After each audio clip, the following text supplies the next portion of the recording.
Very good morning, ladies and gentlemen, fellow colleagues, and thank you, Chair, for introducing me. It's quite an honor giving a presentation in front of such a learned fellows and established dignitaries.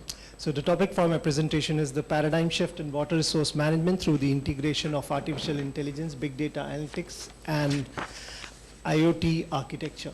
My name is Harshal Kumar, and I'm an India chair on the DST BRICS platform. So I'm sure major portion of the current scenario in Indian water sector must have been covered yesterday, but just to give you a glimpse of that, these entire stats could be covered with one line, which is that India contributes to more than 15% of the world population. But all it has is only 4% of the world usable water. So as you can see, the 23% of the industry could not get water easily, or they get it at high cost. 20% of the groundwater blocks are critical, overexploited, or they are very near to extinction as well. And the per capita availability of rivers in India varies from 300 cubic meter to 2,000 cubic meter per person per year. So much of my presentation revolves around this BRICS pilot projects of ours. This was being done in collaboration with a Brazilian, Russian, Indian, and Chinese South African scientists, where I was representing India in this case. So what we did in this pilot project, we tried to integrate artificial intelligence, Internet of Things, and big data mining analytics architecture into smart farming, and thereafter having a meticulous examination of the impact on crop economics.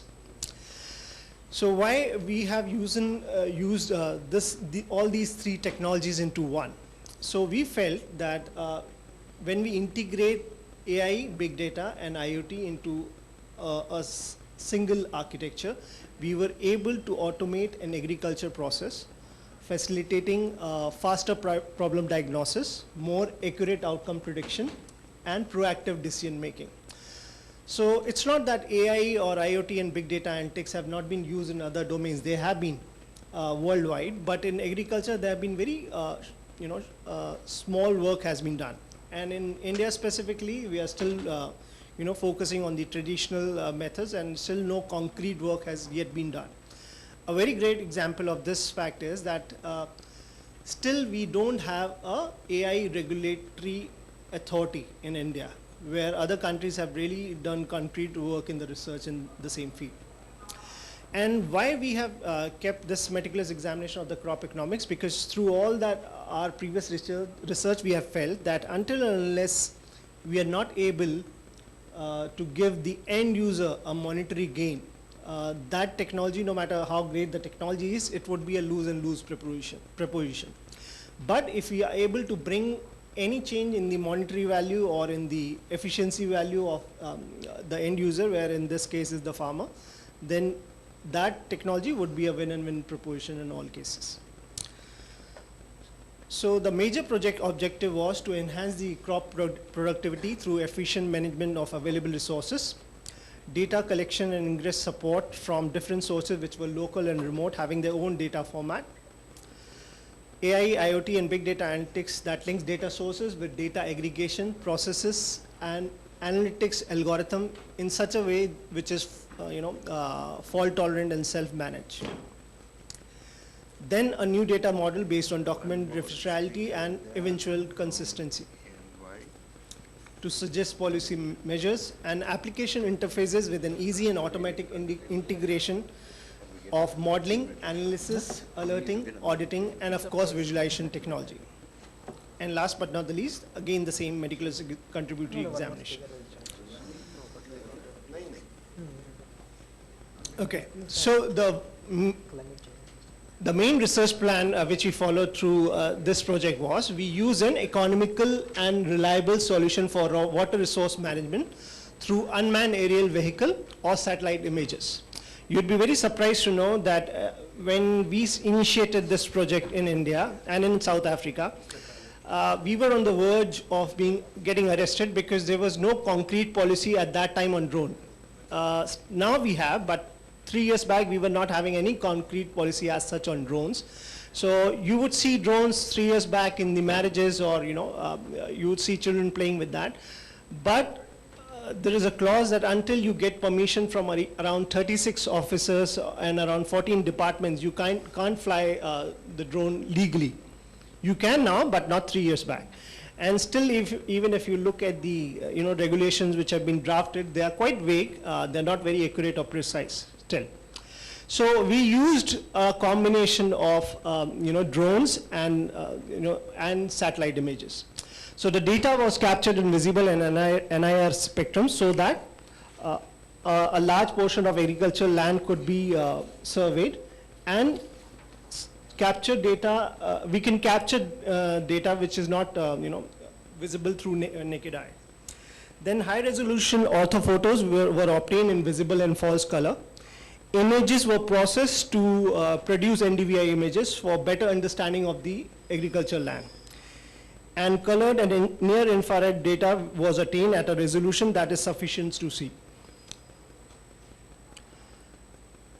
So this was our IoT model for aggregating the entire data. So it was put through analysis which lead to pre-processed data, then it was put into the database, then the data was retrieved, it was used further, then it was completed into classified data, and then a complete data analytics final report was being made. Now there comes the main part. So what we achieved was that we were able to do faster problem diagnosis, accurate outcome prediction, and proactive decision making with reference to smart farming. Precise valuation of relative vigor, it really helped us in different aspects. When we say precise valuation, we just meant that we were able to identify those areas which are not being treated and which really requires treatment, as in third application. So if we need to apply the fertilizer on the 3 times, we can really decide the necessity of the third application of fertilizers through those satellite images and data analysis. Then efficient management with no wastage of water using the IoT and big data and AI architecture. How we were able to achieve it? So through these satellite images and unmanned aerial vehicle, we were able to find out those dry patches where we just need to focus our energy and efforts, and we just focus on that particular area. Here I would like to bring into your notice, we are not talking here about these small areas, because then it would not be financially viable project. We are talking about big vineyards or big area of agricultural land where we can really have the efficient monitoring of the land. Then we try to enhance agriculture productivity, reduced manual work, making farming more efficient. Then we were able to have a easy and time efficient crop growth monitoring. Then proficient soil management, so that farmer can sow seeds according to soil type, moisture, fertility, and temperature level. Then the most important, unremitting monitoring of the farmland, so that precaution can be taken at an early stage. Thereafter, profiting the farmer to make right decision for the cultivation of crops pertaining to available resources, which could be soil type, water, weather, etc. Then a comprehensive examination of soil temperature across field preceding planting for superior yield. These were the outputs which we have achieved till now within these 3 years, and we were able to save water, with just reference to water, we were able to save water by more than 15%. I know the number is not much, but not to forget, it was a pilot project. It was not a full-fledged project where we have involved scientists. They were just young scientists over, and we were doing things from the start. There was no algorithm available earlier.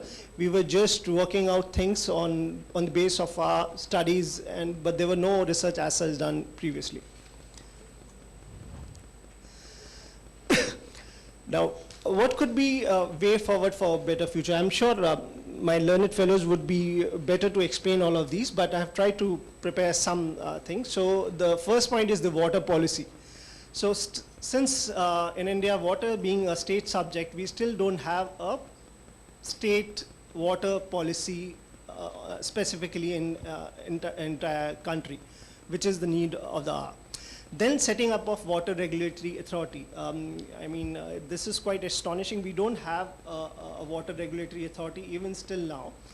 We have seen in the past that how TRI has been able to do wonders in the setting up of 3G and now 4G, and how they have been able to, profit the consumer and, profiting the companies as well. We still don't have a dedicated data informatics center. So as there is an old proverb that, whatever you measure gets managed. So whether it's weight, whether it's sugar, or it's money, if you are measuring it daily or on a weekly basis or on monthly basis, it will get managed by itself. But unfortunately, we don't have a dedicated data informatics center still in India. So let me explain you with another example. You must be recalling that there were lots of water reservoirs when when we were kids and all that, but we don't see any more of those. And if you'll ask government on any or any municipal corporation that what is the count of those small or big water reservoirs in our city, they won't be able to give you any number because they have never counted any. And that's the reason why we have lost more than 70% of such big or small water reservoir. But since they have never been counted, never been managed, so we never knew that they were gone. Then focus on the 3 R's, water, which is reducing, reusing, and recycling. I'm glad, and I'm sure my learned fellows will bring light to this subject, where they are able to treat water better and reuse it better and recycle it better. Then ensuring more drop per crop. This is in relevance to my research work, which is precise and irrigation and farming. So in smart farming, we have just tried to execute better water management through integration of technology into smart farming. I think it's more crop per drop. Sorry, sir? It's more crop per drop. More crop per drop. Okay. Right. So, and the participatory groundwater management. So we have more than 30 million reservoirs right now in India. But again, not a single man or a Modi ji could do anything in that regard. We all have to take responsibility for having a participation in saving water on a daily basis at our home, in our company, at our office, or in our industry. And I would like to close this with a positive note that if we'll keep on adding a little to a little, do this often, soon the little will become great. Thank you, gentlemen.